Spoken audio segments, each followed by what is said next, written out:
জন্য যখন এসআইআর করে কোনো মুসলমানকে বিতাড়িত করা গেল না, তখন তারা এইভাবে উড়িষ্যার মতো ডবল ইঞ্জিন সরকার আমাদের এখানকার একজন ভাইকে যেভাবে পিটিয়ে খুন করেছে, ধিক্কার এবং নিন্দা জানার কোনো ভাষা নেই।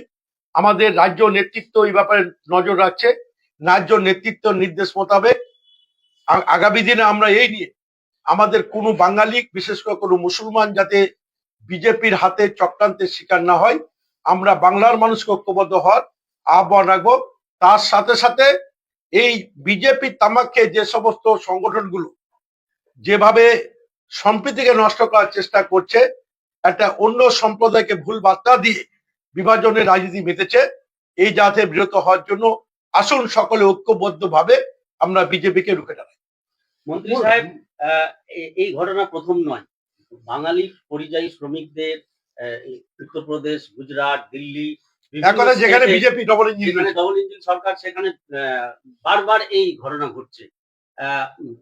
বাংলার সরকার কেন সেই স্টেট গুলোতে সরকারের সঙ্গে প্রতিনিধি পাঠিয়ে একটা কড়া পদক্ষেপ নিচ্ছে?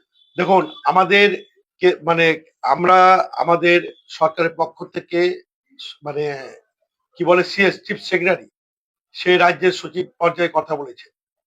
আমাদের সরকারের পক্ষ থেকে কেন্দ্রীয় সরকারকে বারবার করা হয়েছে, আলটিমেশন দেওয়া হয়েছে, কিন্তু বিজেপি বা কেন্দ্রীয় সরকার বা ডবল ইঞ্জিন সরকারের মূল এজেন্ডা বাঙালি বিরোধী, বিশেষ করে বাঙালি এবং মুসলমানদের এটা চক্রান্তে লিপ্ত হবে। এটাই তো বাংলার মানুষকে সজাগ করার জন্য আমরা বলছি যে বিজেপিকে না হটালে কেউ এখানে বিপদে নয়, এখানে সবাই বিপদমুক্ত নয়, কেউ সকলেই বিপদে আছে।